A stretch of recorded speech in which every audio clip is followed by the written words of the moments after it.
Bismillahirrahmanirrahim. Assalamualaikum warahmatullahi taala wabarakatuh. Hello.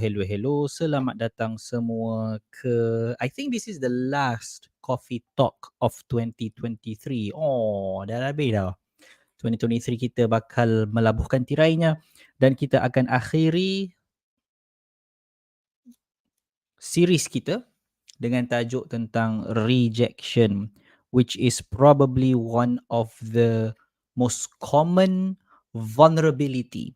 Itu tema kita tahun 2023, vulnerability. Yang paling commonnya adalah rejection.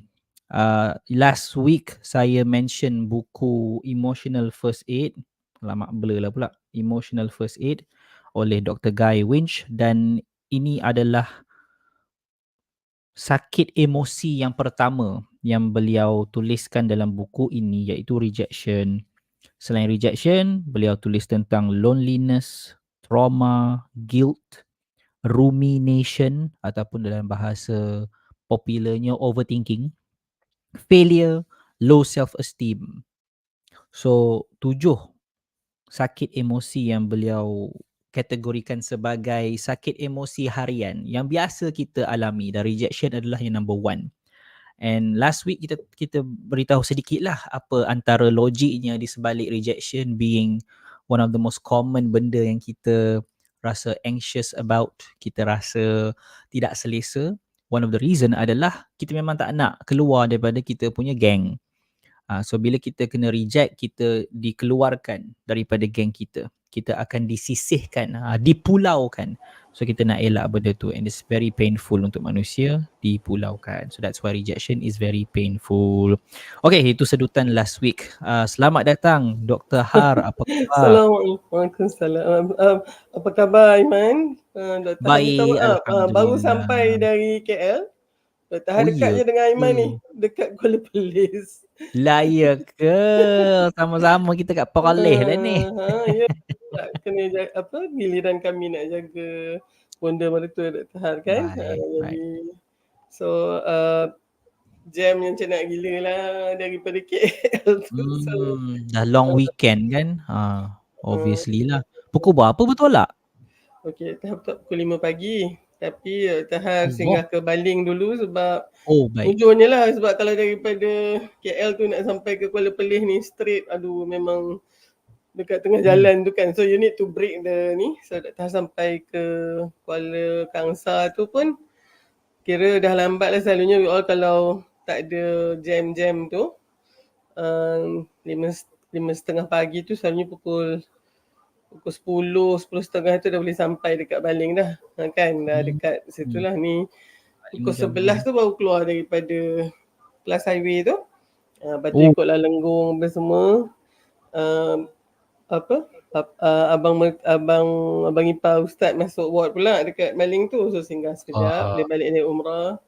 Lepas tu so kena apa orang kata, ziarah sekejap, and then pukul 4 tadi, waktu 4:30 lah, waktu asar tu, betul lah kemari. Kat sini kemari ni tak berapa jam sangat, walaupun dekat gurun semua tu ramai lah kan. Semuanya sebab ustaz yang kayu seorang dengan anak Dr. Har. Kalau tak selalu Dr. Har pun drive juga kan, tapi kali ni lepas sakit tu nanti dululah ya. Okey Aiman, tajuk ni Dr. Har dapat juga feedback. Soalan banyak juga kan. Dan I think kita dah jawab most of the question. Cuma hari ni kita jawab 2 lagi lah soalan. And then kita kena bincang pasal yang Dr. Har janji kena touch sikit on sexual rejection. Sebab sekarang ni kan Dr. Har banyak buat consultation tentang masalah yang jarang kita bincangkan, tapi kena kita cari jalan penyelesaian. So I think kita dah bagi intro last week. Rejection tu sangat Dr. Har rasa kita takut takut kita punya permintaan tu ditolak tu yang buatkan kita rasa vulnerable sangat. Kita rasa macam malu sangat kan, hidung tak mancung, pipi tu sorong-sorong kan, macam bertepuk sebelah tangan macam tu.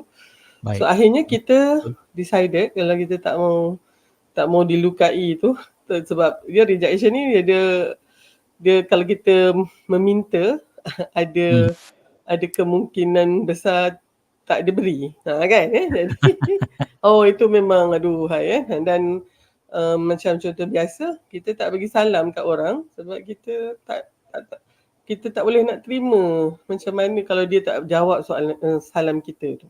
Kan? Jadi ataupun kita tak kata I love you. Ingat tak kita bincang pasal ego juga kan ya? Kita ego tu adalah tiga huruf yang EGO tu yang menghalang kita daripada berhadapan dengan vulnerability untuk mengatakan tiga benda. I love you, I miss you, I'm sorry.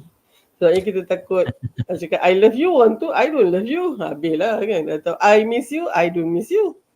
The Kan malu kat situ. possibility of rejection tu pun menakutkan. I'm sorry. Tak kita takut dia tak. So I don't apa forgive yang you. kita buat, kita buat selamba je lah. Kan. Jadi so Dr. rasa macam bila kita bincangkan tentang tu, kita dapati dari soalan-soalan tu semua orang terluka. Semua pernah terluka. Yes, Dan yes. sebenarnya sampai bila kita nak lari daripada hakikat. Dan dalam Islam, Dr. perasan Rasulullah hajar dah kan. Tu sebabnya saya bukan salam. Orang yang dapat sunnah tu adalah yang memberi salam dulu. Sebab yang menjawab tu dah wajib dah. Kan? Betul. Ya. Dr. rasa macam that's why kalau kita tengok dia berkait juga dengan keyakinan diri kita lah juga. Penerimaan diri kita. Kita terima seadanya. We are enough tu. So bila kita ada konsep we are enough tu, self-acceptance, kita lebih berani untuk memulakan perbualan, bertanya dulu dari mana. Macam tu kan. Tu orang-orang lama yang kita tengok, kita duduk dekat dalam bas tu kan dengan makcik dari mana dia tu kan. Kita dia tak kalau misalnya kita buat tak acuh pun tak apalah, tapi dia boleh ni. Kan bukankah itu satu vulnerability kan? Nak tanya dari mana, tengok orang tu tak menjawab kan. Tapi kita alhamdulillah adab kita orang bertanya, kita jawab dengan senyuman, dengan mesra. So akhirnya kita pun vulnerable juga kan. Jadi kita pun tak adalah nak cerita daripada baru 2 minit tu nak cerita semua, taklah. Tapi sekadar bertanya daripada duduk diam, buat tak tahu, aku tak peduli engkau tak peduli aku. Sedangkan kita tak boleh begitu kan. Jadi oleh sebab tu Dr. rasa mari kita pluck the courage to be vulnerable. Sebab bila kita vulnerable tu, yelah ada masa ada orang tak jawab salam kita, tak apalah. Itu masalah dia. Mungkin masa tu dia tengah ada something ke apa ke kan, tak apalah tu. Mungkin kalau kita bagi salam, Assalamualaikum, dia pun tak jawab je. Kan dulu, tahan dulu lah, tak tahu masa Aiman. Assalamualaikum, tak jawab berdosa. Kita cakap macam tu kan. So, kita pun salam, kenapa nampak sedih je ni kan. Bolehlah buka ada something kan. Jadi, so let's not be Dr. rasa apa yang sangat atraktif sebab seseorang tu adalah dia punya keberanian itu ya untuk start a conversation walaupun dia ada rejection kat situ. Tu vulnerability yang berani kata. It's actually that risk and also uncertainty and the possibility of being emotionally exposed to. And if you actually every time you ada tu you shrink and you masuk dalam you punya kepompong atau you masuk dalam you punya cengkerang tu, bila you nak connect dengan orang. So and then when you actually connect despite that, you become so authentic and original. Yang tu yang wholehearted living tu kan. Dia jadi macam dia sangat authentic dan kita pun sebenarnya Aiman, kita sangat pull orang-orang yang authentic ni, dia ada magnet dia. So itu yang kita nak kan. InsyaAllah. Okay. So panjang pula Dr. punya intro tu. So kita tengok ada 2 soalan lagi actually Man yang kita boleh jawab sebelum kita cakap pasal sexual rejection tu. So mungkin boleh. Ni dia. Okay. Kita ada soalan pertama. Daripada Syafiqah. Adakah kita digalakkan untuk dig down on why they reject us? Ataupun rejection itself just enough for us to take that, digest and just move on? Aiman nak jawab macam mana tu Man, sila. Macam mana Well, the cliche answer will be it depends lah. It depends. So melihat kepada Wina ni kan soalan tu so that we can have it throughout the okay, thanks. It depends if let's say you ada good chance untuk dapat good feedback daripada dia, Mhm. maka saya sarankan tanyalah like kenapa, Mm-mm. right? Mm-mm. Supaya you boleh belajar daripada situasi Right. tersebut. Right. So I would say it depends lah. That's the first thing. Mm-mm. Kalau boleh dapat good feedback, it's a good opportunity to learn. Tapi kalau itu tidak boleh berlaku, sama ada Mm. dia senyap sahaja ke ataupun kita tanya tak jawab, tanya tak jawab, tanya tak jawab. I would say in that case lebih elok for our own emotional well-being, lebih elok Mm. kita husnuzon sahaja dan move Mm. forward. Move on. Husnuzon and move on. Sebab kalau kita dwell apa in the why kan, why, kenapa dia reject aku, kenapa dia reject aku, dwell dan tidak ada jawapan yang konkret, itu boleh menjadikan kita bergelumang lah dalam overthinking pula. Okay. Tambah pula kalau ada resipi-resipi yang berikut, dia ada low self esteem sama, dia ada Yeah. trauma Right. sekali, campur-campur-campur, it's a very bad combination where you akan berada dalam this very negative zone where you beat yourself down. Mm-mm. Okay? So in that situation, I would say better lah kalau you husnuzon sahaja and move on. And orang kata, husnuzon? Dia buat macam tu kat aku nak husnuzon? Kita kena fikir yang husnuzon tu untuk kita sebenarnya, betul? Bukan untuk dia, untuk kita. Mm-mm. Because we want to move forward. We want to move on. Right? Dendam ni dia benefitnya kepada nobody. Right? Kita rasa macam kita powerful lah dendam kan. Padahal yang Mm-mm. menggambaranya kita. Yang kita juga yang sakit akhirnya. So Betul. that's what I would Betul. say lah. Ada dua cabang jawapan di situ. Dr. Har pula macam mana? Okey. Dr. Han rasa macam biasalah ya Syafiqah, dalam hidup ni kita kena be wise ataupun dan that comes with your life experience ya. Dan walaupun kita dah belajar teori dia banyak-banyak pun tapi when it comes to making this choice of kan soalannya adakah kita digalakkan untuk dig down on why they reject us atau kita cukuplah untuk kita learn, tak payahlah pergi jauh-jauh sangat, we dig some more, lagi hurt pula kita, lagi rasa rejected, or just move on. So Dr. Han rasa betul sangat macam Aiman kata, you need to look at setiap rejection tu case by case. Dr. Han rasa kan, okay now of course teorinya baguslah kalau kita nak kena tanya dia lah kan, kenapa reject kan, so that macam Aiman kata, so we can have that as a feedback. Cumanya kita bergantung juga, we know yourself whether you can accept ke tidak dia punya rejection tu. Yep. Kalau misalnya you are ada Dr. Har, mind Dr. Har nak okay, tu satu. Ataupun kalau you rasa macam digging down the reason why the rejection happens, it's actually going to be make things worse. Dr. Har rasa mungkin that is not wise to dig. Sebabnya you end up hurting sama. You have to, orang kata, dapatkan a good perspective of it. Kalau you rasa you tak boleh, then that's why you might need somebody else to help you with this lah kan, therapist atau ni lah kan. So sometimes kita pun during this time of rejection ni feeling so hurt, kita tak boleh thinking straight. So maybe kita boleh tanya pada orang yang lebih ni. So that is one. Maknanya tak adalah macam one size fit all. Oh, kita kena dig semua rejection.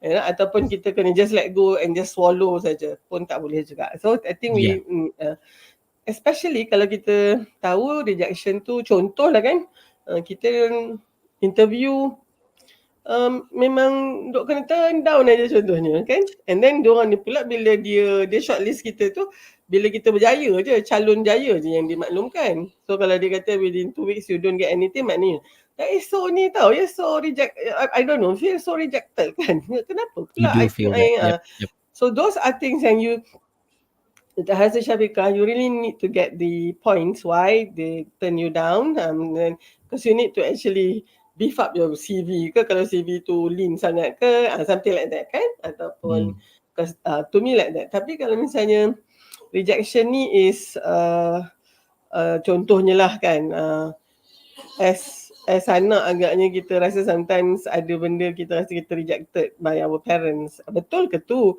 Kan? Tapi agaknya tanya betul, mak memang tak suka saya kan gitu. Agaknya mungkin kurang sesuai pula kan. Jadi mungkin kita tak confront, tapi kita dapatkan ni. So cumanya Aiman nak tahan nak bagi maybe some guidance sikit untuk kita do this. Right. Dia kadang-kadang rejection ni dia banyak deal dengan expectation, don't you think? Kadang tu Yes, kan benda yang very much sama. so, yeah. Katalah ada 2 candidate minta yang interview tadilah. I think that's the easiest way to sort of having an analogy of rejection kan. You Yeah. pergi interview sama-sama pandai sama ni, tapi dua-dua kena rejected. Maknanya dua-dua tak dapat. Tapi candidate yang seorang ni dia dah memang ada realistic expectation. Dia minta kat situ pengalaman, you know lah, kita baru keluar kerja, mana ada pengalaman. And then of course kita nampak orang lain mungkin lebih berpengalaman. So you punya Yeah. expectation kena realistic lah kan. And then tiba-tiba rejection datang surat ataupun you are not successful tu, tak apa sangat kan tu maknanya. Tapi kalau you have very high expectation and then you tak dapat, and then of course you feel rejected. That is the first thing lah. Rejection, disappointment, apa lagi, frustration, kan? Sebab expectation is actually the roots of all heartache, kata Shakespeare. Yep. So oleh sebab tu, nak tahan mungkin nak share, I think I've shared that, tapi nak share lagi sekali. There are 4 things yang kita sebenarnya, unrealistic expectation kan man? Satu, when you think that everybody knows what you are thinking. Kan? So, you tak cakap dengan pasangan you, and then suddenly dia tak buat apa yang you nak, then you feel rejected. Macam mana pula tu? Kan ya? So, okay. Of course bila you dah bagi tahu dia dah clear, and then dia memang kata I tak nak buat apa yang you nak tu, okay. Then I think that's the basis of feeling rejected. Tapi kalau misalnya dia memang tak fulfill tu because dia tak baca you punya mind, because nobody can, you pun tak boleh baca mind orang lain. Kedua, Yep. Betul. when you think that everyone must agree with you, ini satu hal juga kan ya. Tiba-tiba dia tak agree dengan you, oh I feel rejected.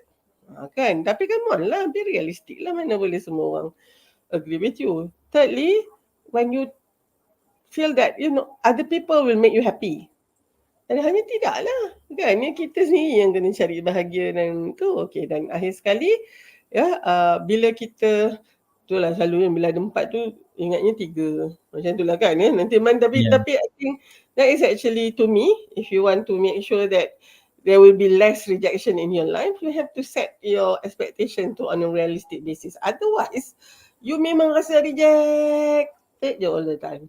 Kan, kesian lah kan. I rasa macam because your expectation is so high on yourself and also on other. Oh, satu lagi, thinking that you can change someone else. Itu pun satu hal. You rasa macam you need to you buat ni orang kena change macam tu, and then dia tak change, and then you rasa dia reject you. So I think macam ni lah ya. Kadang-kadang tu kalaulah you rasa your life will be rejected all the time, dah rasa it's time for you to look back into your expectation. Takkanlah kot semua benda kita met with rejection je kan. So this must be something, and most of the time I think it's because of our unrealistic expectation. Tu dia. Excellent. Alright. It is nice. It is nice when you relate kan rejection with expectation. Unmet expectation can feel like rejection. Of course. Padahal in many cases expectation dia tu tak well articulated and tak well communicated pun. So orang tu pun tak perasan yang you felt that to begin with. Right. So something that probably nanti bila kita cakap pasal sexual rejection kan, there's a lot of like unmet expectation dekat situ yang tidak dikomunikasikan.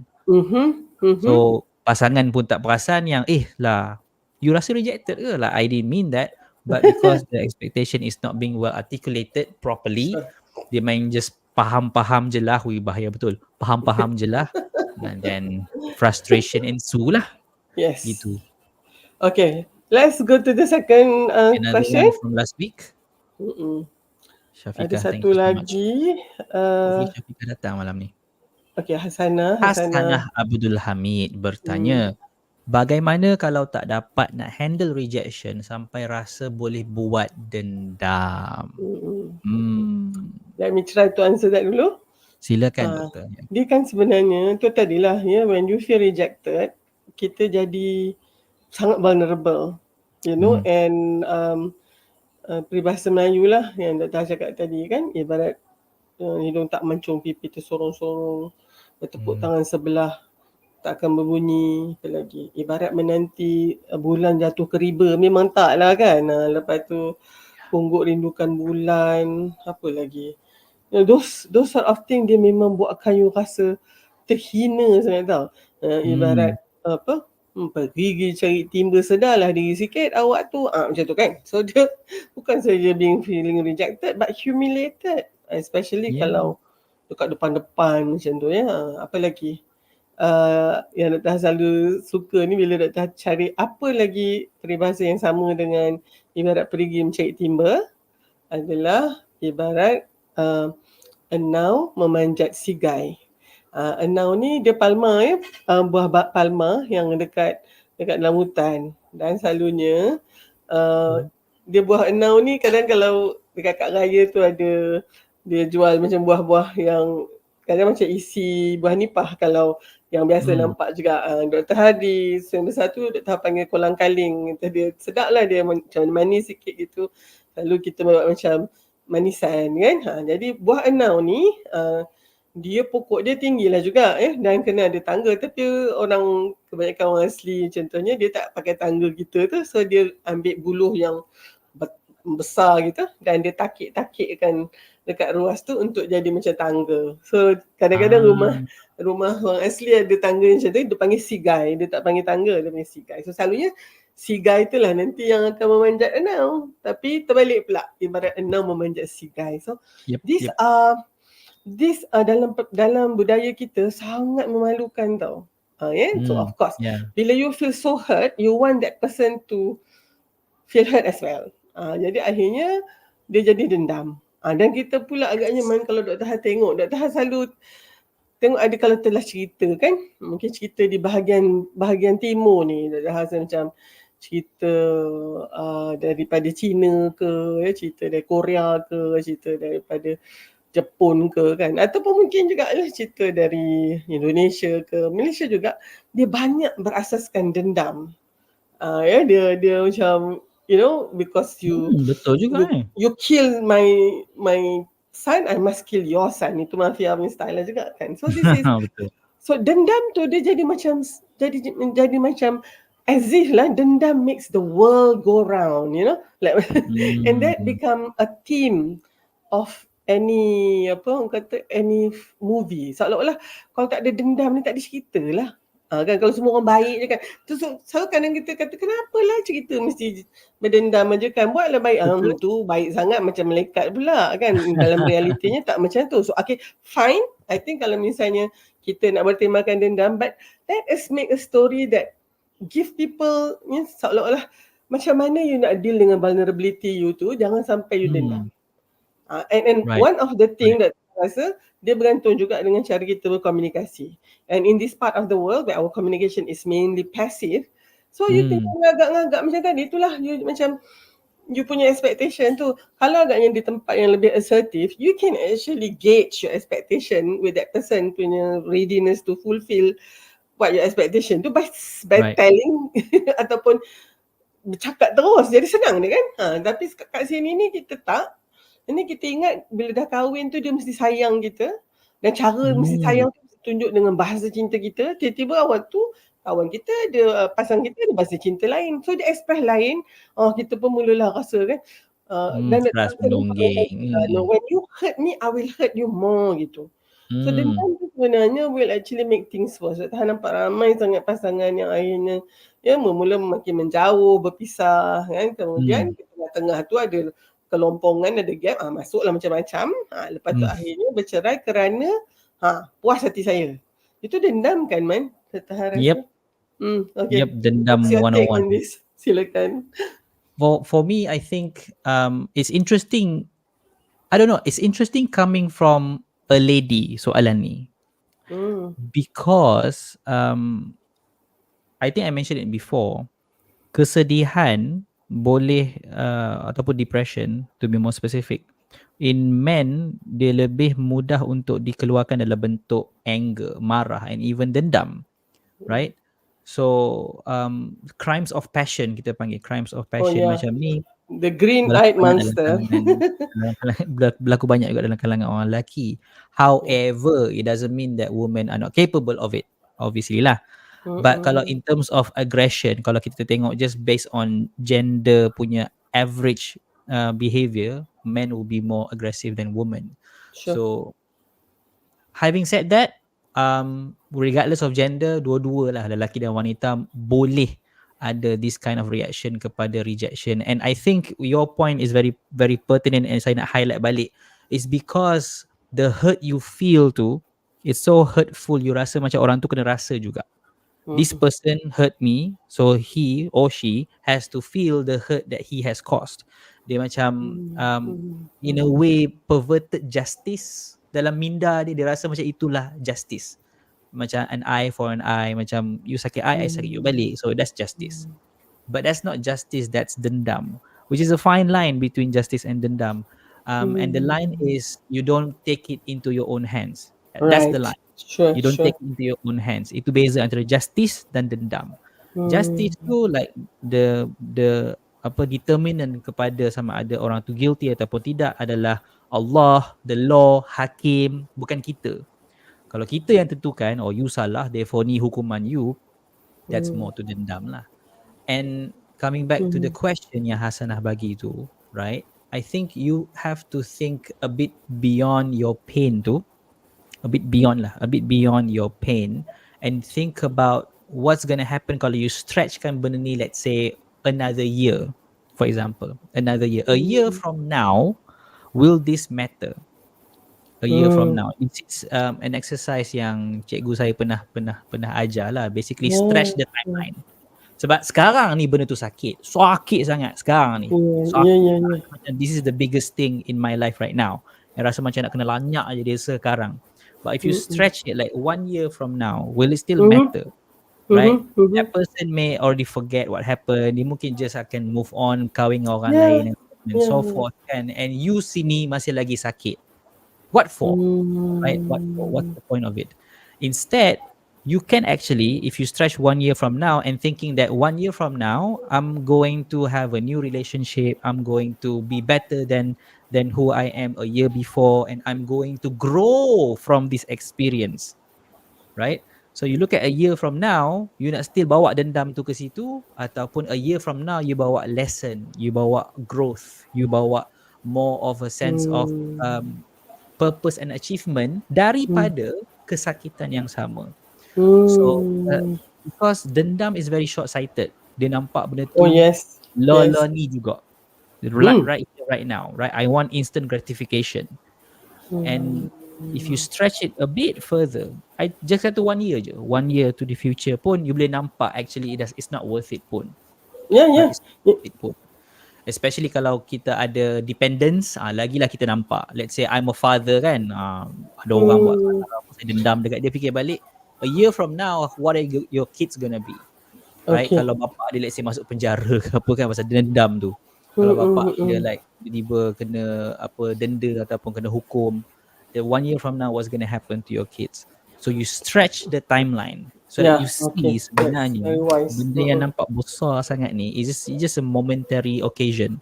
So Momentary. jangan Okay. buat a decision that is permanent on something that is temporary. So that's one way to think about it lah. That's very true. Aiman, dendam ni kan kebanyakan just split second dan Yes. dia and selalunya betul lah dia macam rapid gratification, very short sighted kan, dan Very much, yes. jadi and then selalunya kita menyesal lepas tu. Itulah yang Habil dan Qabil punya cerita tu kan bila kan dibunuh tu, then what, baru tak nak apa orang kata uruskan apa jenazah adik dia tu pun dia tak tahu kan dalam Quran tu kan, sebab dia tak sampai ke situ. So I think long sightedness is part of growth mindset, and this one is actually fixed mindset because itu satu. So maknanya memanglah kalau orang kata menyesal selama-lamanya disebabkan oleh kita punya tindakan yang sekejap tu, banyak kan kita tahu cerita kan. Then I think ada 3 this week apa kejadian bunuh lelaki Hmm. lah. I thank you for highlighting it, even though kita bukan nak kata gender bias, tapi basically mungkin rejection for men is actually sangat-sangat painful, because dia bukan hanya macam I think Brené Brown kata the emotional pain is as painful as physical pain, even Betul. sometimes it's more. Sebab kalau kita bahasa kita mengguris, melukakan, menghiris. Kan The dia memang language we dia use pun punya nampak. description dia sangat sangat physical kan. I think this week ada yang satu case yang di Kelang agaknya ya, yang seorang penyanyi tu kena tikam dengan dia punya kekasih dia ya, and then of course sekarang ni ada CCTV, ada everybody can actually become very aware of our surrounding. Yang satu lagi tu I think case anak buah yang tetap mak saudara dia, and they are all based on jealousy. And satu lagi Yeah. yang a few weeks ago, tapi sekarang ni dah dihadapkan mahkamah, husband yang dia rasa wife dia curang and dia bunuh isteri dia dengan dumbbell. These are all aggression towards women. So, and Yeah. it's mainly interesting that you say that is actually maybe how men feels when they deal with their vulnerability and rejection. And so I think this is really an issue, because we need to actually start talking about it. Jadinya kita boleh be very aware untuk tengok tindakan kita sendiri. Mungkin sekarang ni kita okay je sebab tak ada rejection, tapi who knows once you get rejected. So ada beberapa soalan juga tu, Man. Kita settlekan yang ni, dua ni, Sure. then Before that, may I add something about yeah, please. aggression? Yeah. So the opposite of that, bukannya kita nak aggression free men. Okay. Okay. So janganlah pula, oh maknanya solusi dia adalah kita tak boleh ada lah anak lelaki tak boleh agresif, anak lelaki jangan pukul-pukul. No. Aggression is Okay. part of men. And you want men yang agresif tetapi yang boleh kawal aggression dia. Why? Because the same aggression itulah yang make us protectors. The same aggression yang make us protectors, competitors, providers is the same aggression. Dia ibarat macam kalau you buang aggression from men, ibarat you buang taring daripada singa tu. It becomes useless. Okay, alright. Tak boleh nak memburu, tak boleh nak provide. So it's not that we want aggression free men. We want men yang agresif but know how to control. Ibarat macam seorang pahlawan ada pedang, sentiasa ada pedang, tapi pedang tu dihunus dalam dia punya, dia panggil, dalam dia punya sarung tu. Tak ada hunus bila dia keluarkan dari Hunus tu dah sarung. keluar dah kan. Maknanya disimpannya pedang tu dalam sarungnya, tapi pedang tu ada. Dan dia hanya gunakan bila dia perlu sahaja. Dia bukannya macam bawa keluar pedang ikut dan lelaki macam tu kita tak nak. Dia bukan trigger happy lah ataupun knife happy kan. Exactly. So I think to balance the equation tu, kita bukannya nak kata okay sekarang ni budak-budak lelaki kita jangan ada yang bergaduh-gaduh. No. I actually like seeing my two sons tu bergaduh, but kena ajar supaya aggression itu kita boleh keep it in check, right? Wow. Because denying the aggression in boys actually will lead to more aggression because it's part of their fitrah. So it has to be channeled properly, not sekat ataupun dibantutkan benda tu. Okay, Man, I have a confession. It's surprised when it comes from you. I thought you would be somebody who would actually advocate for less aggression. Tapi but I like the part where you say, how do you deal with that aggression, with that feeling that that person must be hurt as well. Yes. An eye for an eye will only make everyone blind, Betul. So Exactly. kan. Okay, interesting, Man. Alhamdulillah. Okay, alright. Kita ada dua soalan, Han Ming Nui dengan N. Lepas tu yang lain tu kalau nak bagi salam, nak ni, so kita tahu lah kita tak berdua je bercakap kan, Man. Eloklah juga. So Dr. baca ni, how to be neutral and constantly relax on moving on. Sebab kadang perasaan datang balik, kadang rasa kesian kat diri sendiri yang fikir, oh maybe we can work things out again. Ini maybe rejection lah kan, bila you rasa. Ya. Dah baca N jugalah, kita mungkin boleh simpulkan sekali. Saya nak tanya pendapat tentang having your heart set on only one person, even though it's not reciprocated, okay, and staying single for the rest of one's life. Would that be okay?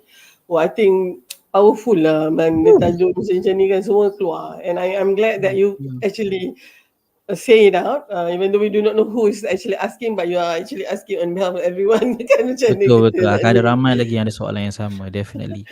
So kita mula dengan Um, Han dulu. yeah, How sila to be man. What do neutral and you? constantly relax on moving on.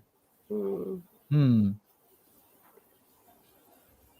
Hmm. Saya start Again, dulu kot. sila start man. I need to apa orang kata compose sikit some of my thoughts. Right. Silakan.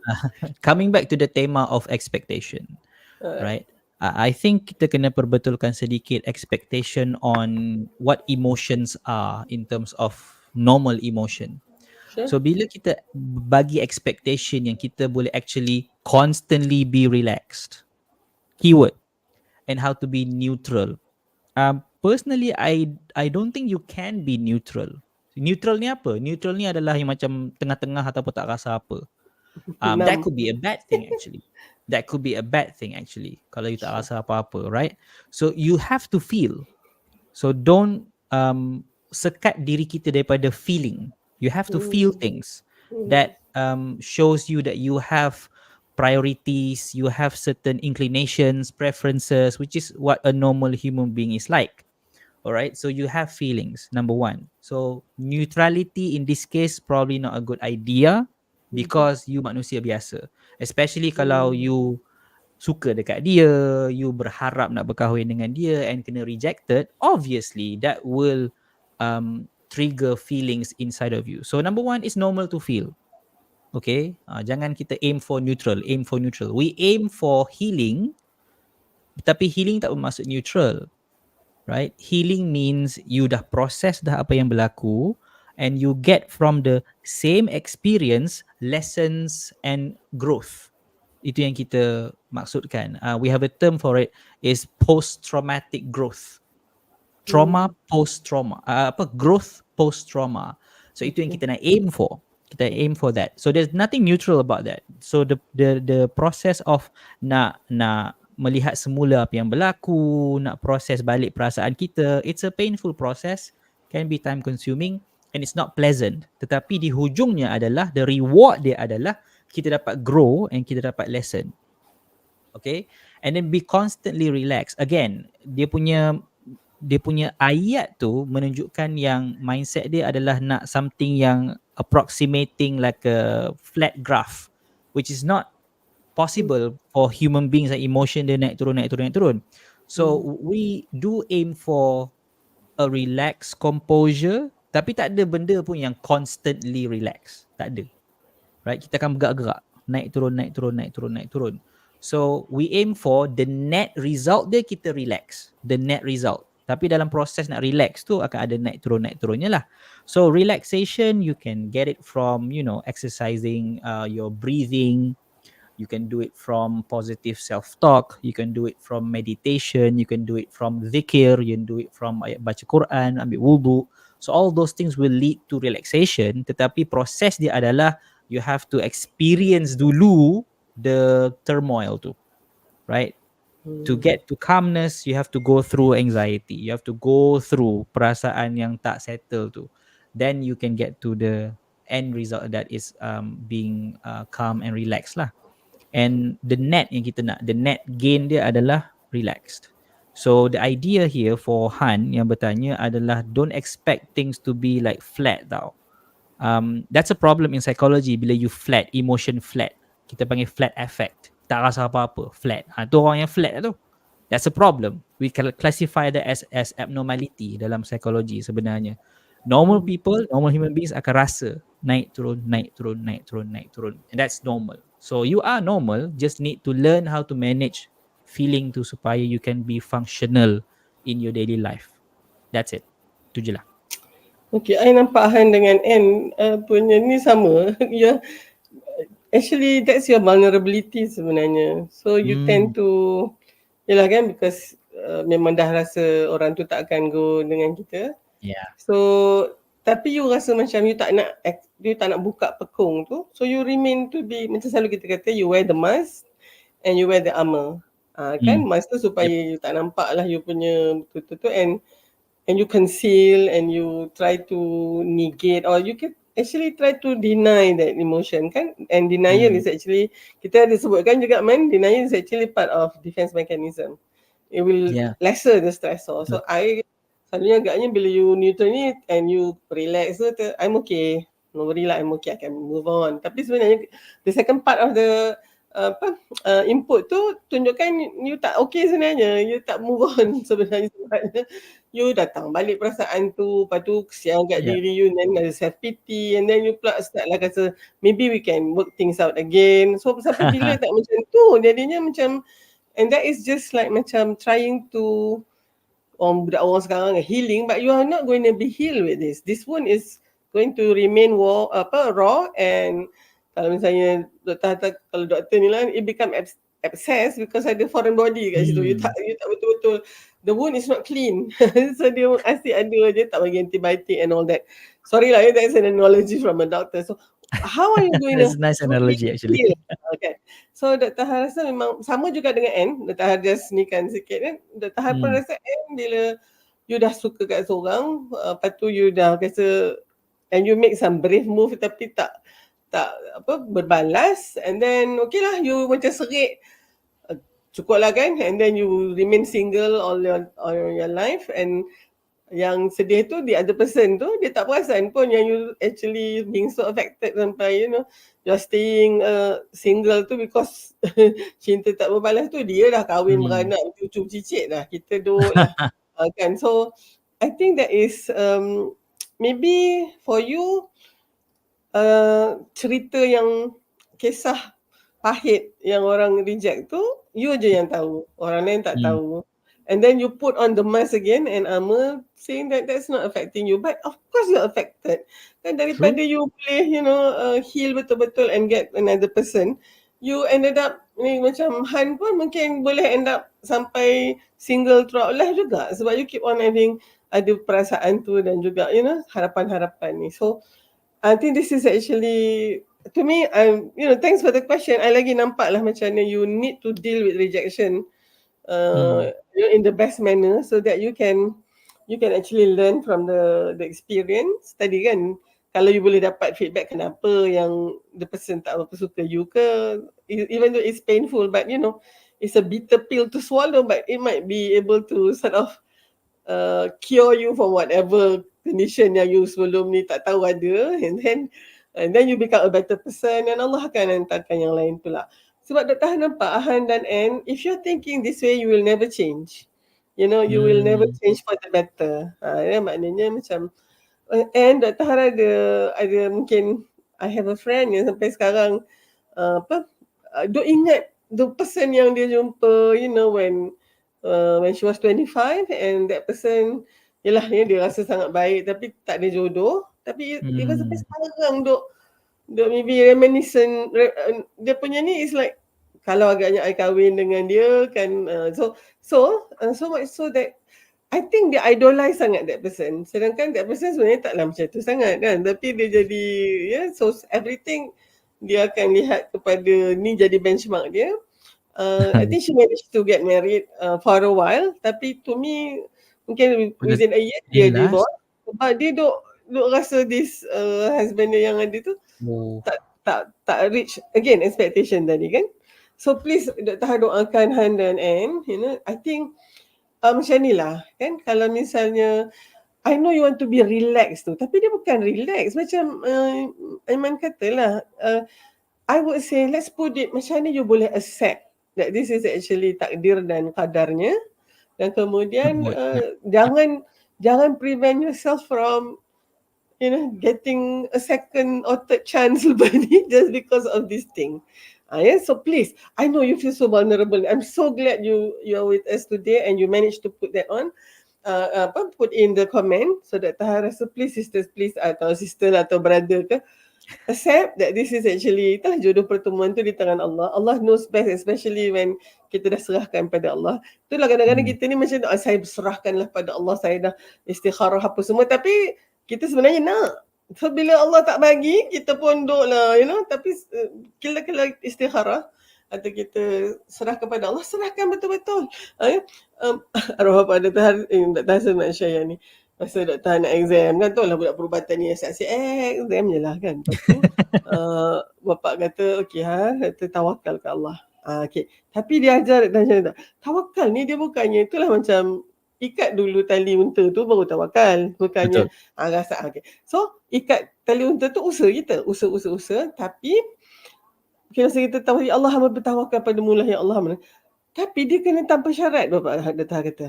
You know like macam janganlah pula ya Allah hamba bertawakal padamu tapi hamba nak dia ni sebab dia ni paling handsome paling ni. Itu bukan tawakal namanya. Dia punya analogy bapak datang sangat cantik analogy. Katalah kita Aiman nak suruh Dr. ambil Aiman nak pergi airport dekat Perbatas no. Ya. Tapi Dr. akan datang pukul 7 tepat. Jangan datang 6.55, jangan datang 7.5 minit. Lepas tu Dr. Har kena bawa kereta mes Dr. Har. Tak nak bawa kereta Myvi Dr. Har. Dr. Har kata Aiman ni kemain lagi minta tolong kat aku tapi kemain pula banyak syarat dia. Dia set conditions lagi. So Dr. Har dia ajar oleh Bapak Dr. Har very early. So bila Dr. Har nak tawakal tu, dia actually help me to really put tawakal tu. Jadi maksudnya macam hamba dah berusaha ya Allah and I leave it to you. You are the one. So tak ada syarat lagi dah. Maknanya lepas tu kalau kata kita rasa berusaha macam nak erat tapi still tak lulus. Tapi tadi kita dah tawakal kan untuk kita ni.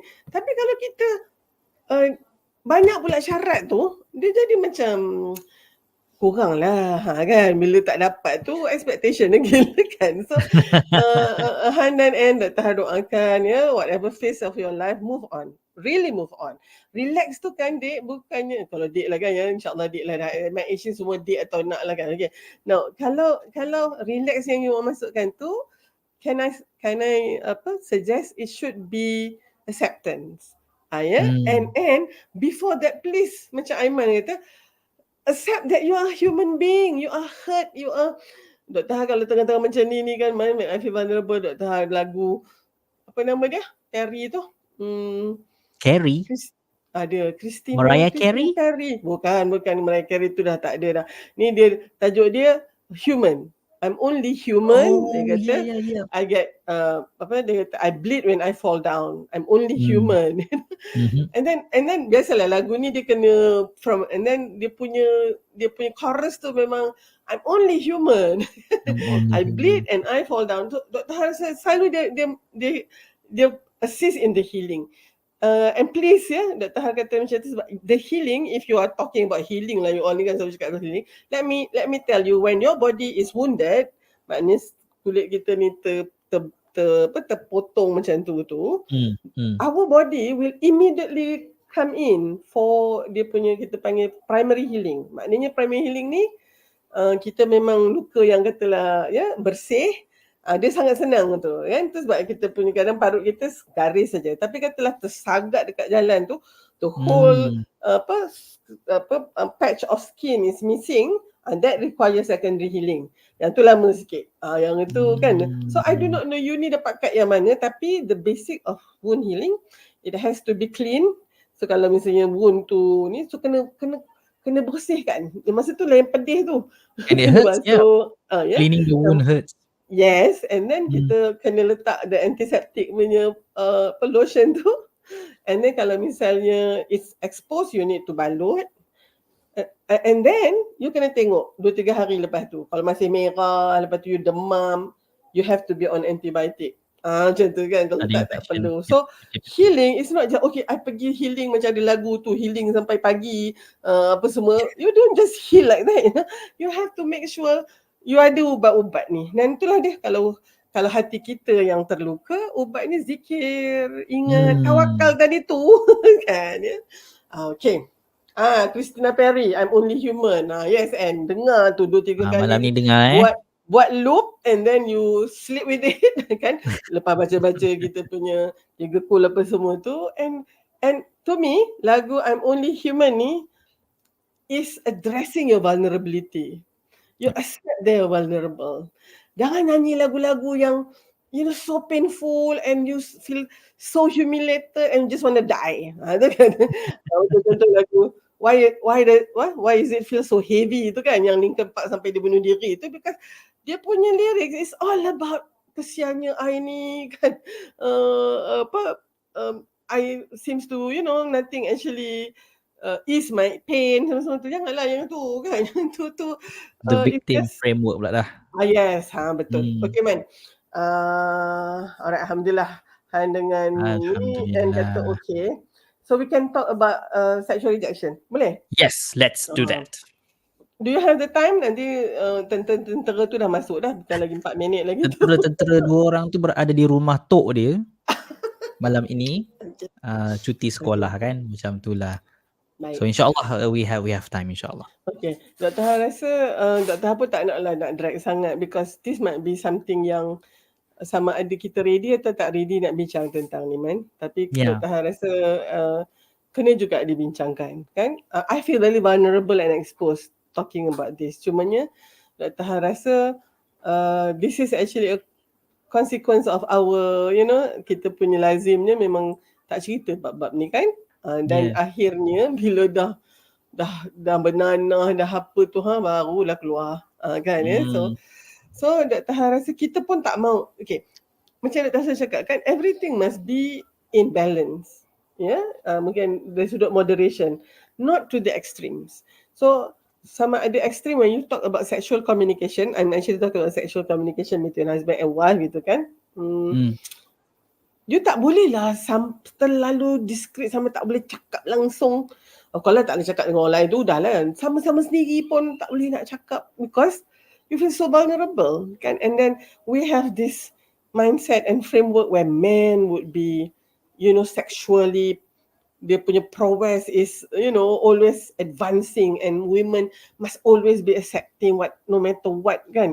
Malaikat akan melaknat isteri yang macam tu kan. And then sampai kan the extreme is like women ni kena ikut saja, kita ni jadi macam sex slave, and laki tu will just ni tak cukup dengan seorang, kita nak 2, 3, 4. I think that is one extreme. What is another extreme? The extreme is like it is to be expose and sampai kat dalam movie pun sex education lah, semua everything within 2-3 20 5-10 minutes mesti ada sex punya scene kan, sampai nak muntah. Adalah contohnya kan. So we do not want to have that kind of culture ni, hyper sex ni pula kan ya. Right. So apa yang sebenarnya yang ke tengah-tengah adalah, of course dalam Islam the sexual intimacy and sexual relationship itu hanya pada pasangan yang sudah diijab kabulkan. Maknanya Dr. Han selalu tak tahu sama ada kita perasan atau tidak, benda yang sebelum ni haram dia menjadi halal dan ibadah dan berpahala besar selepas ijab kabul dengan nama Allah tu. Kan? So benda yang sebelum ni haram menjadi halal dengan nama Allah. So isn't it something sangat-sangat precious? Dan dia dimasukkan pula di dalam surah Ar-Rum ayat 21 menjadi salah satu tanda kebesaran Allah pula tu.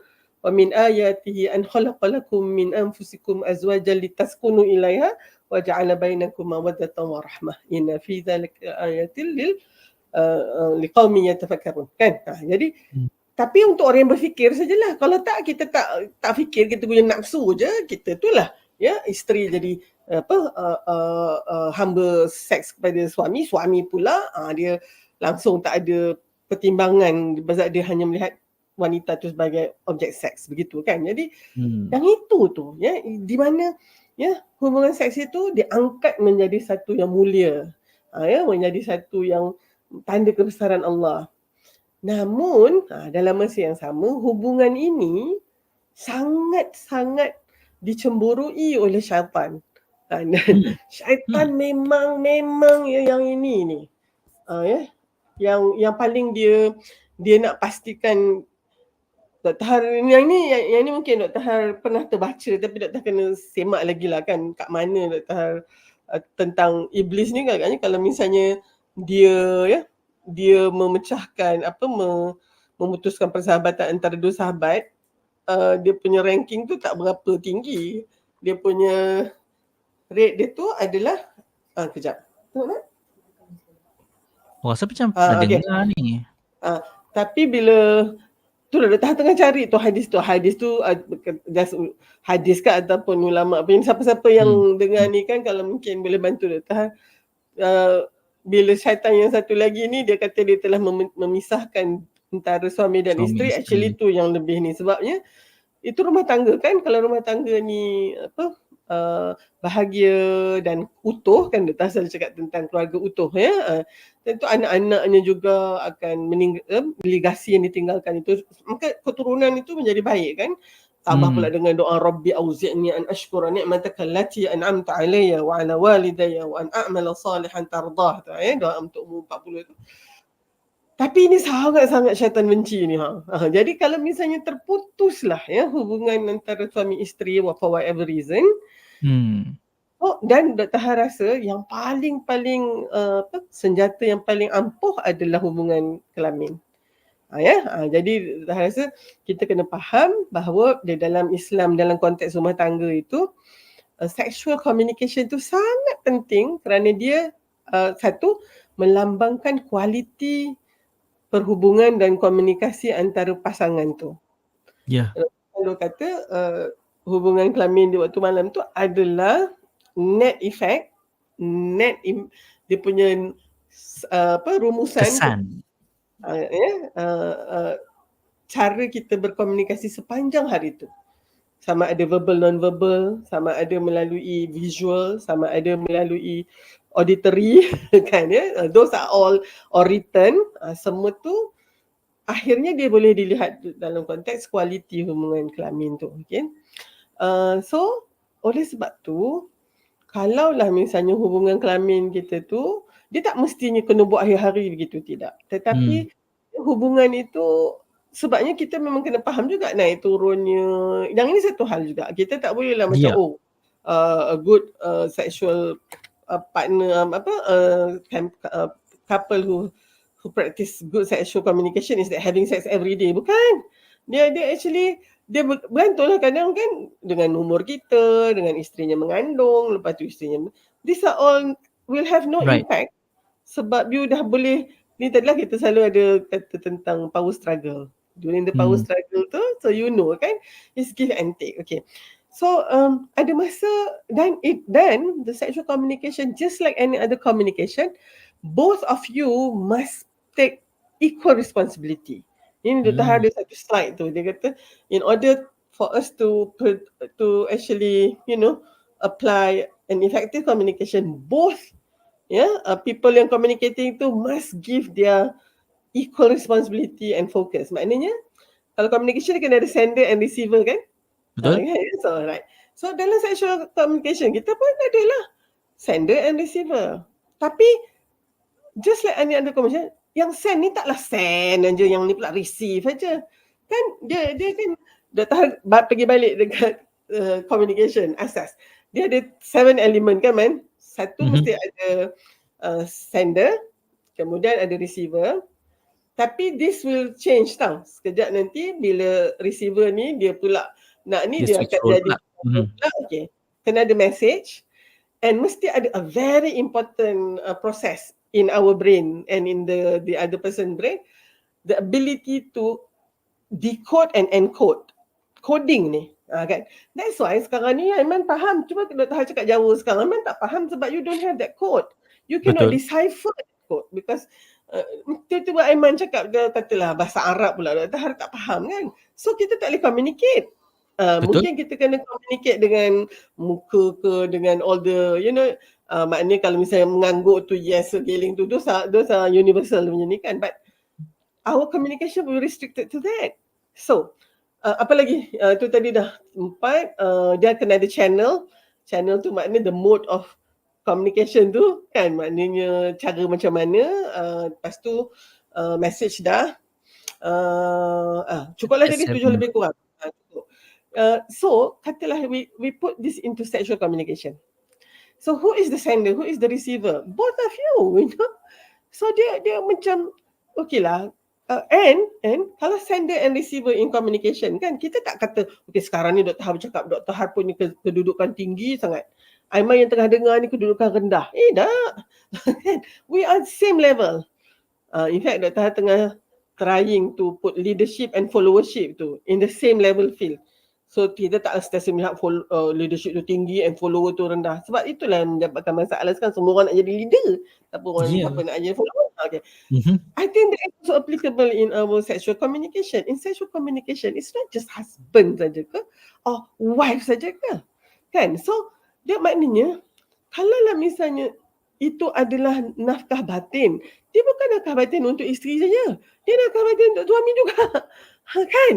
Ya. Cumanya dari sudut nature-nya, orang perempuan ni malu dia lebih. Jadinya Ya.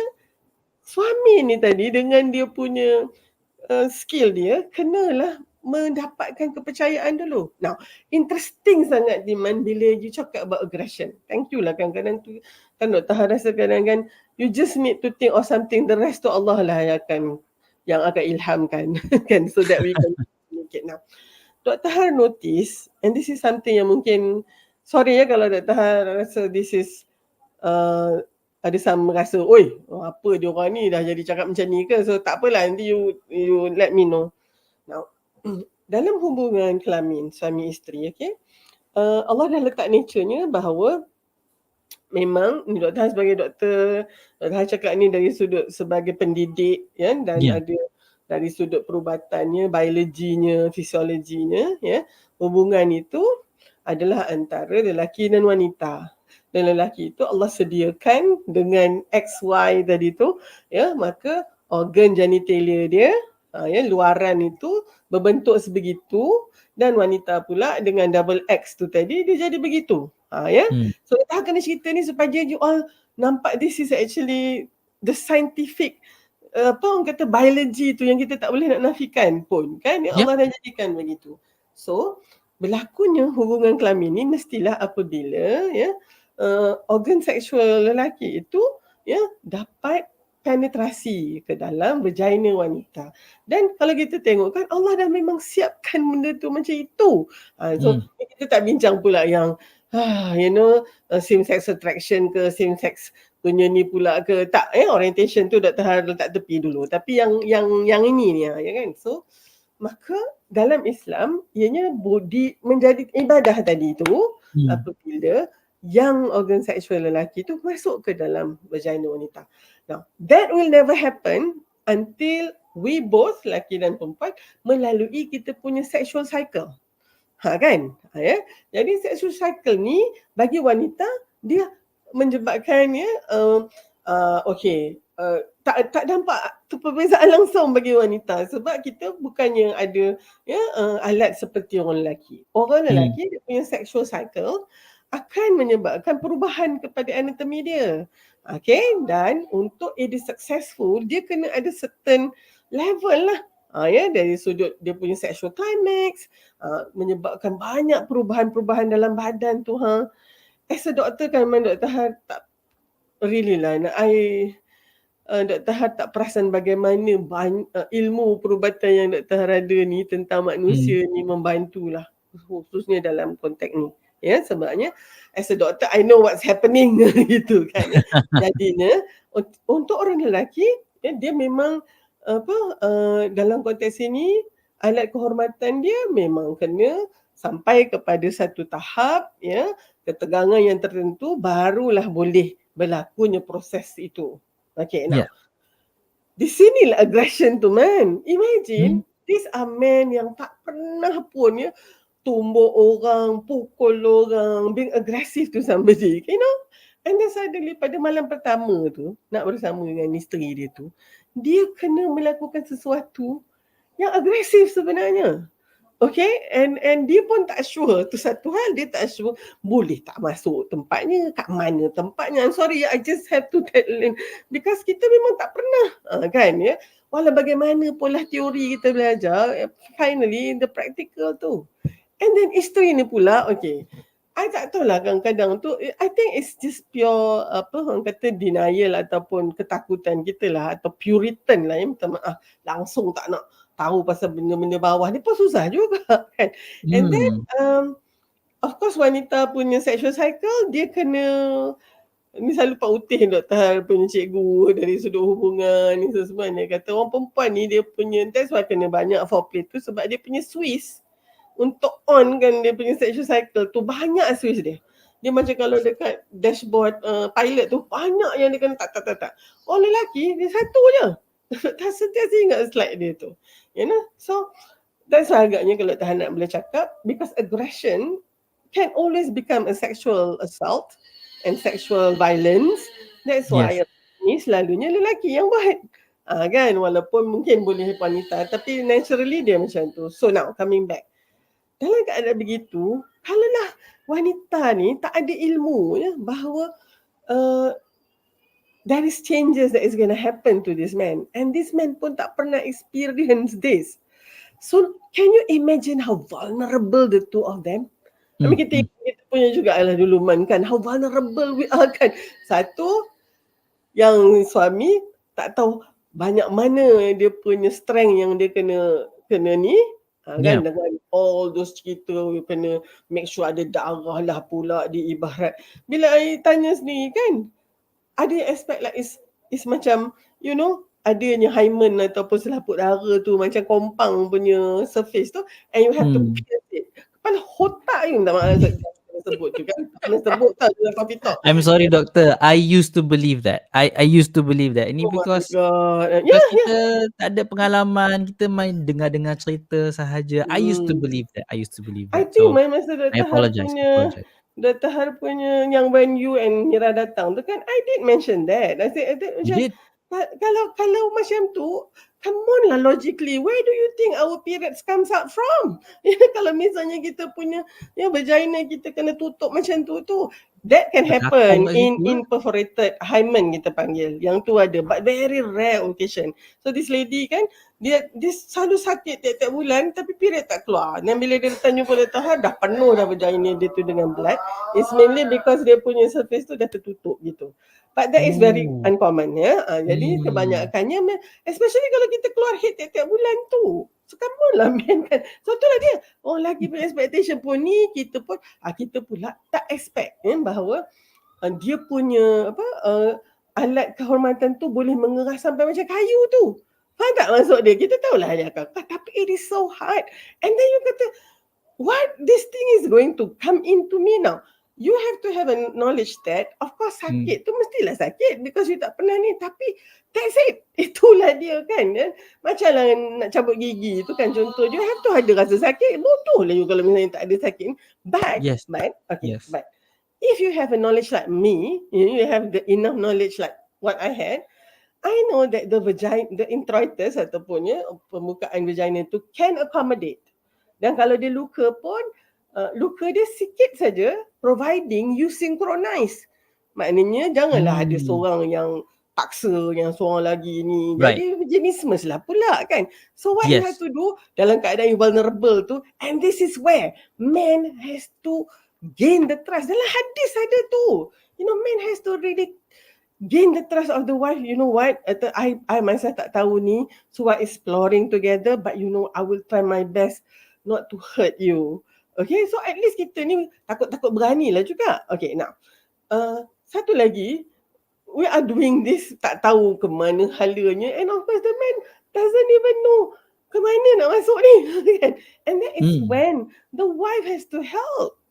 You know, has to help untuk guide. Macam lah kita sekarang ni duk depends kat Google Map tu kan, nak tahu ke mana tu. You have to. And in fact, minta maaf Dr. Han nak cakap, this is where, you know, this is when you send the message and this one receive and this kan. So biasanya kalau misalnya you assist, contohnya you actually is going to navigate kat mana sebenarnya yang you punya introitus tu, maknanya antara 3 lubang tu yang tengah tu kat mana, and then slowly you help out. Tapi kita dengan segala ketakutan masa tu kan, kita tak tahu pun benda ni macam ini kan, and then husband pula tak pandai pula nak mententeramkan. So Dr. Ha selalu kata, you know, the sexual relationship is not going to happen overnight.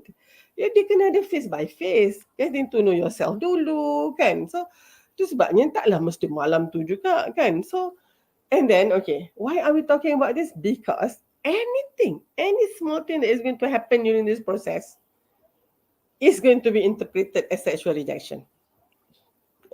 Betul. Aiman maknanya katalah tak berlaku. Mula-mula tu okeylah ya, mula semua nampak macam okey. Suddenly nak masuk yang kawan ni takut sangat. Takut tu bukan, Doktor pernah dapat description daripada husband tu, dia kata macam dia nak mati tu. Bro, dia kata mata beliak tu, saya terpaksa tutup mulut dia sebab dia nak menjerit lah masa tu kan. Macam saya nak bunuh dia kata kan. Aduh, kesiannya lah kan. And then lepas tu dia ada vaginismus. Nah, vaginismus ni bila berlakunya contraction pada pelvic floor tu so much sebab you sangat takut sampai penetration is almost impossible. So what happened to this man pula bila dia tak boleh penetrate, dia pun takut juga, terkejut juga, and of course Performance semua anxiety. sistem autonomic nervous system kita, and dia just went limp. Maknanya dia tak dapat nak continue the erection. So tak berlaku. So masa tu masing-masing salah siapa ni? Macam tu pula sexual communication. It's always salah I ke salah dia? And you don't talk about it. Terus ke situ, ya. Katalah boleh berlaku. Dalam keadaan itu sangat sakit. Tapi inilah ibadahku, inilah tanggungjawabku, aku sedia gitu. Tapi imagine the wife is traumatic lepas tu, traumatized. Kan? And then mungkin dia pula kesian kat suami dia tak cakap lah kat suami dia kan. So dia nak jaga hati suami dia. In fact kan man, I have to be very honest lah kan. Orang lelaki kalau misalnya dia punya sexual climax will involve ejaculation. And yang tu tak boleh dibuat-buat tau. Tapi how about orang perempuan pula? Of course kita kata kita ada orgasm juga. Tapi itulah dia kan, Allah sajalah yang tahu apa hikmahnya. Orang perempuan ni we can fake our orgasm tu. Okay? In fact, yang ni dah tahu dah throughout dia punya marriage tu dia tak pernah betul-betul yang dia pernah dapat betul-betul orgasm. And there are so many women like that. Tapi kita ni isteri solehah, kita diam, kita terima. Tapi when you don't communicate that, berapa lama you boleh tahan? And then kita punya relationship akan makin lama, suami ni rasa dia sangat membahagiakan. Itu ini yang doktor selalu jumpa. Kena ada sakinah. Rumah tangga saya sakinah doktor. Kata tuan, sebenarnya nak tahu ada sakinah wadah rahmah ni sebab dia intangible, you tak nampak. Saya tak boleh tanya encik, saya tak boleh tanya tuan. Saya kena tanya orang yang hidup dengan tuan. Tak ada gunanya tuan saja yang rasa sakinah wadah rahmah, yang lagi tu tersiksa. And so ya Allah, jadinya disebabkan ni ada pasangan very good brothers and sisters contohnya sampai 5-6 tahun tak consummate. Kan? Pasalnya I have met such a couple, kesiannya tahu. And then adalah mungkin lain-lain lah kita kan. Doktor rasa yang beberapa kes yang doktor bukan satu mula-mula tu dia macam berani-berani takut lah dua-dua orang kan. And then bila dia try, isteri dia macam tu, overreaction macam tu. So husband pula dah tak boleh nak ada reaction. Lepas tu bila isteri ni mungkin dia rasa dia okey, tapi husband memang tak boleh ni. So dia kata husband dia ni pula yang ada masalah contohnya kan. Padahal tak ada. And then of course as for me, doktor kena tanya satu soalan. Doktor akan tanya, okay, since you all tak dapat you punya sexual gratification through this, how do you get sexual gratification? Yang minta maaf man, doktor kena cakap, most of them, all the cases that I have handled, they actually masturbated. They have to, because they ada sexual tension kan. Sexual needs ada, So, husband dekat bilik lain, tengok porn, wife dia mungkin tengok juga. So I said, what is happening? Sepatutnya, ni bukan satu pasang atau dua pasang ni kan. So, doktor tak ada address this to any ni lah. I have seen it enough. Okay. So doktor kata, ya Allah, ini semua yang syaitan sangat suka lah. Patutnya kita ada ibadah antara keduanya tu. Tak perlu pun yang pornografi ke atau masturbation. It became dosa balik lah. Doktor tak nak pergi ke dosa pahala yang tu, kita dah faham dah tu. Cuma nyaman. Okay, dah 10:20 dah. I have to stop there. So I think tolonglah kan untuk siapa yang tengah and after a while you tak perasan syaitan tu ada kat situ, tapi itulah mainan dia. And kita pula, society kita tak nak take responsibility tau. So kita pun mula kata ada jin, ada orang hantar, apa ilmu hitam, hantar jin in between tidur antara kita tu. Okey, bukanlah Dr. Ha tak percaya, tetapi before we go there, sebab bila kita buat ada third party ni kan, ada orang ketiga, ada setan ketiga ni, so kita rasa kita tak responsible. Yep, Ubatnya apa? Kena scapegoating. pergilah untuk, yalah kan, jumpa bomoh ni, mandi gitulah ini. Dia punya ubat tu ada kat kita sebenarnya kan, Man? Okay, Man. Mm, yep. Dah. Dr. If Harper if sebenarnya I nak cakap tajuk know, ni kan bukannya senang tau. So that's I okay, Man. understand Mm-mm. it's a tough topic to address, especially dalam forum yang public macam ni kan. But saya just nak petik something that I learned from Sheikh Hamzah Yusuf. Actually, Sheikh Hamzah Yusuf Okay. has this Zaituna. drama about rights and responsibility of husband and wife. It's Okay. a 14 CD apa semua tu. And I listen with Mira lah, my wife, waktu mula-mula kami kahwin.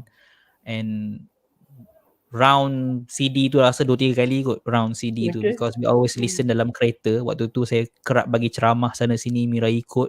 Memang dalam kereta dengar je benda tu ulang-ulang banyak kali. And when it comes to the part where it's the bedroom situation, ada dia sebut juga, because you have to sebut, you cannot run away from it. And I remember Syekh Hamzah Yusof like talk to the men specifically about this lah, about malam pertama and so on kan, talking about the woman punya emotional situation. You have to understand. So just I want to paint the picture for the men. Kau lah siapa yang mendengar kan. This woman spend probably her entire adult life menjaga kehormatan dia, tutup Oh yeah. aurat apa semua kan. And that's part of the reason why you marry her in the first place. She's a chaste woman kan, yang menjaga kehormatannya. And then one day, out of her own decision, she decided to choose you as the person yang akan, for lack of a better term, touch her in a way that no other man has ever touched her before. Mm-hmm. So you have to imagine the kind of like anxiety and fear that this woman has. And Sheikh Hamzah Yusuf basically kata, the men, you have to take the lead. Okay?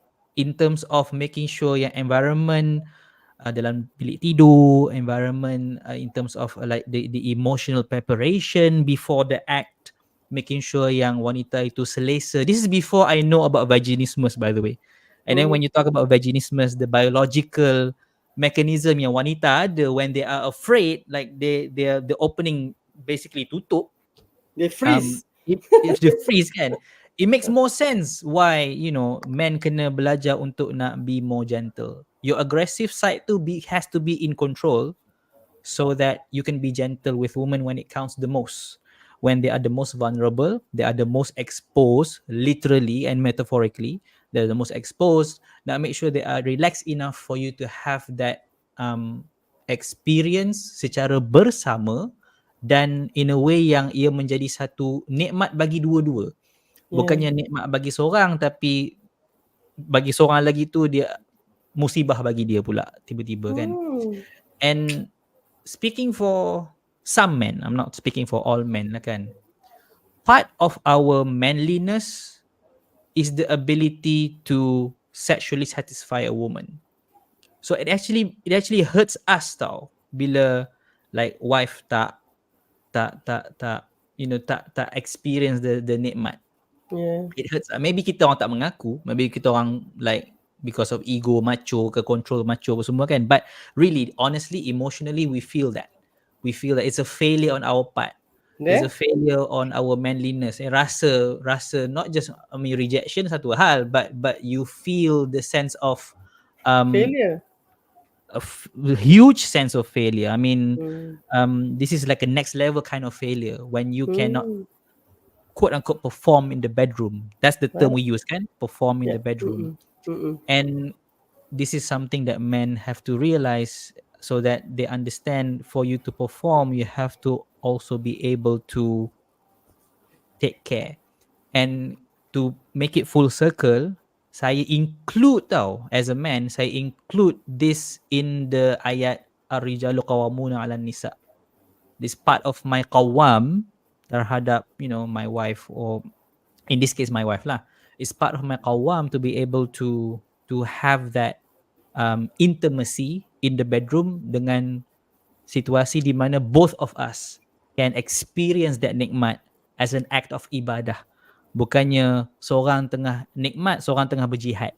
I Hmm. mean, obviously adalah pahalanya di situ. I'm optimistic ada pahalanya di situ, but dia lari tau daripada ayat-ayat lain dalam Quran, macam Allah kata kita tu ibarat macam pakaian for each other. These Yeah. words are all words of comfort, words of beauty, Mm-mm. words yang kita rasa sejuk mendengarnya kan. Mawaddah Hmm. warahmah litaskunu ilaiha. But then bila kita dengar kes seperti Rasulullah. in the bedroom, seorang merana, seorang enjoy, dia lari daripada that meaning. Okay, yes. And speaking as a man, I think man kena take the lead lah supaya kita boleh, melayan isteri dengan cara yang you're right, it's not just in the bedroom, it's outside the bedroom as well. Cara kita talk to our wife throughout the Mm-mm. day, cara kita interact with her throughout the day. And Hmm. I remember one hadith where Nabi kata basically macam it's like a harsh tone lah against men yang siang-siang layan isteri punya buruk, malam-malam nak bersama dengan dia. Hmm. Tak pelik tu ha. You Mm-mm. siang-siang bukan main lagi buruk layan dia, malam Yeah. you nak intimacy dengan dia. It's nampak mismatch kat situ. If you want the intimacy in the night time, which like you said lah, is the epitome of communication, then throughout the day tu macam mana? Right? That's the elongated foreplay lah kita panggil kan. Throughout the day tu, Exactly. right? Mm-mm. How you build up towards the climax and the end too. And when it becomes this whole package, it becomes a complete thing, a complete set, you know? And that's something that I just want to add lah. It's something that I learned way early in my marriage, thanks to Sheikh Hamzah Yusuf and so on. Thanks to you juga, because we attended your talk too. I think 2014 kot, like less than 1 year after we got married, pergi Mm. dekat talk tu. My mother is there actually. My mother and father pun attend sama.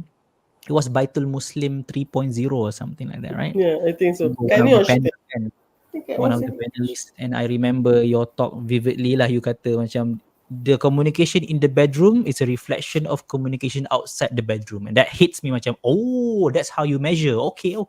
So from that moment forward like we gauge lah, the quality of our relationship in and out of the bedroom, because they are related. Yeah. And 10 years in, I can testify it is true lah. Your Yeah. statement is true, because memang the way we communicate daily on every single thing, Mm. it does reflect upon the most intimate element of our relationship too. It does reflect. Okay. Oh, Sedar tak sedar okay. pun it reflects. Mm-mm. Alhamdulillah. Alhamdulillah kalau Aiman ada manfaat tentang tu. Dr. Har mungkin cakap on behalf wanita pula lah. As you clearly said and rightfully said, is performance kan, macam performance based for both actually, men and women, tapi lebih more so for men.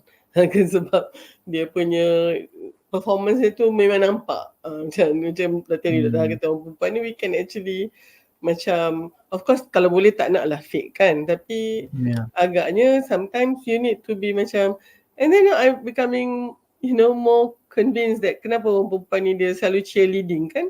So we need to cheerlead you all juga. Maknanya macam kalau Dr. Har kan in performance based punya assessment, I need feedback. I will give feedback to my doctor, yang doctors ni, whether they are performing or not.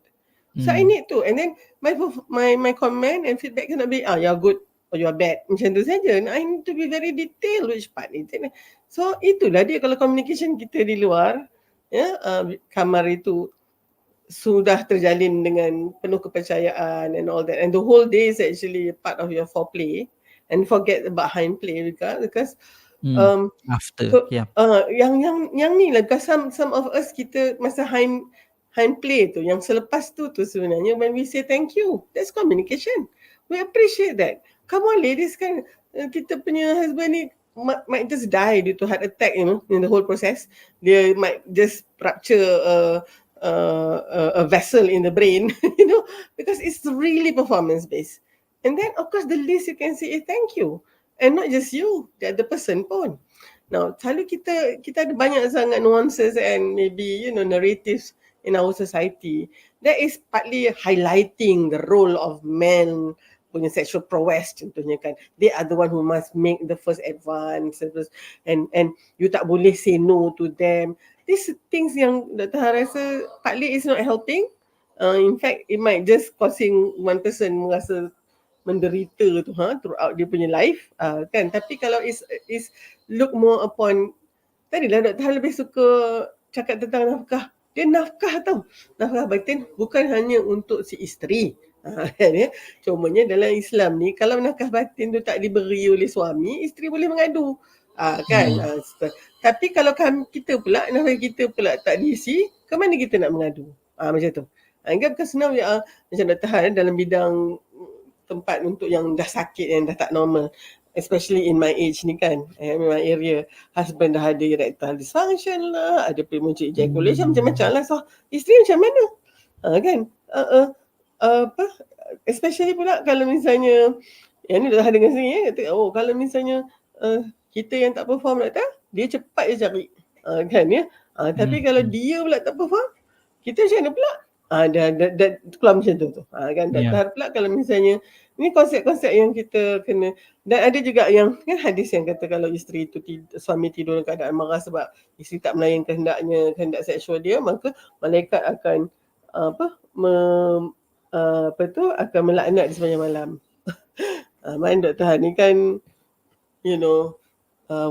kiranya kena tengok jugalah kan dari sudut kesaksamaan dan justice tu. Habis kalau misalnya isteri yang berkehendak dah macam Cleopatra dah dekat dalam bilik tu, tapi suami duduk nak tengok bola contohnya, kita pun tidurlah dalam keadaan keadaan lah rejected and rasa ni takkan malaikat tak laknat suami tu pula kan. Sorry tapi Dr. tanya sendiri Profesor Omar Hassan Kasuli, Profesor Omar Hassan Kasuli, kalau untuk yang perubatan kita kenal dia sebab dia memang pernah jadi public health punya professor di UIA and very well versed with tafsir and hadith kan. Dia kata Sister Halina Sister Halina dia kata I would say that because you don't read the hadith, in its original verse, and just reading the translation, it looks like it's very gender biased. That it's just for the men. But if you look at how the hadith has been written, it is intended for both. It is interchangeable. And then I kata, and then it's not surprising that sister. That's how Islam is so fair. I thank him so much because yelah kita ni and you see this is another example where the narrative is always for men gitulah. It's all about women. Kan, so begitu. Jadinya I think this is where kalau kita we have a good sexual communication as a result of a very effective communication ni, benda ni jadi macam benda yang sangat, because this is only shared between us tu kan. Online tak share yang tu. Ya Man? Okay Man, dah 10.34. I think we have to stop. Tak ada orang bertanya dah. Semuanya tergamam. Tak bertanya. So I think kita akan sebenarnya biasalah kan, kita akan tengok untuk 2024 kita free flow sikit. So sama ada Coffee Talk ni dah 3 tahun dah sebenarnya. So I think Masya Allah, kita 3 boleh season dah. Kita boleh tambahkan seorang lagi and make it into a couple chat. Couple chat and then so kita tunggu dulu macam mana. I think kena ada Aiman juga. Dr. Han rasa kalau Aiman masih nak bersama dengan Dr. Han, kalau berasa tu sangat ni kan. Tujuan kita adalah kita kena isi kelompongan yang ada dalam masyarakat kita ni Man. So I think kita kalau dan dalam konteks ini Dr. Han rasa bila kita mula bercakap ni, semua mana kita buat ni tadi macam Munira katakan, dia kata tonight's Coffee Talk really meant to find me. Kita tak tahu ke efek siapa. So Alhamdulillah. So thanks Aiman for orang kata I think kita pun sebab dah ni masuk tahun yang dah 3 tahun lah kan. Ni dah cukup 3 tahun. Dr. Han dengan Aiman punya maturity dan keserasian dan itu pun sebenarnya dah sampai pada tahap yang kukuh juga. So we don't find talking about this, very intimidating and causing us to feel. But actually kita boleh bincang supaya ianya menjadi satu pengalaman untuk kita semua. Now I have actually come to this age kan, dah come to a whole circle. Mungkin itu sebabnya mawadah rahmah tu, kalau almarhum Bapak Dr. Hal kata mawadah ni dekat awal perkahwinan ni macam so much physical. Kalau macam tak jumpa 3 hari macam nak terekam gitu. Tapi later on when you come to my age, it's always rahmah. Is you don't actually depend on that anymore sangat, of course. Tapi the orang kata the intimacy is much more deeper than that. Dia lebih rasa belas kasihan, kasih sayang. In fact, kalau kita tengok dalam kita punya Susan Campbell punya relationship punya phase tu, this is bliss stage dia tu. Bliss is when Dr. Hari ingat baca dia punya artikel tu, stage where both of you do not actually have to depend on each other anymore. You are actually free to go. Dah tak ada dah benda, the phase before that is commitment kan, benda nak besar apa semua. Anak-anak dah besar. You don't have to live together dah, tapi you choose to, because this is somebody who has been with you, who had your back and you had his or hers, and you want to be together sampai bila-bila. And unfortunately, if you have from the power struggle, ingat Aiman dalam buku kita sebut power struggle, if you have power imbalance, as a result of that power struggle, one person is dominant all the time, they could hardly reach this bliss, because this is the time when the person yang you selalu subjugate kan, atau you selalu treat them lower than you, they will actually strike back and they would not want to have anything to do with you. So yang tu yang kita bincang. Given the choice, they will actually leave kan. Yes, mudah-mudahan man. Doktor selalu rasa kita betulkan niat kita, and if perbincangan kita tu memberi manfaat kepada satu orang atau satu couple pun lah, I think my purpose of existence is well served. Kalau tak ada pun, that is not within us kan man, yang tu within apa yang Allah ni kan. So insyaAllah mudah-mudahan. So please kalau ada apa-apa maklum balas, please write in the comment macam tu. And if you think that our discussion is useful, then you share this link.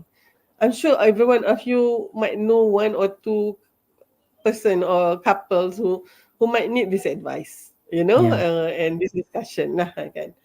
Okay, tu saja dulu man. Thanks Wina, thanks for ni. Thanks for everyone. Mudah-mudahan kita jumpa lagi next year. See you next Akademi year. Dr. dan juga Aiman. Okay, Assalamualaikum warahmatullahi wabarakatuh. Waalaikumsalam warahmatullahi wabarakatuh.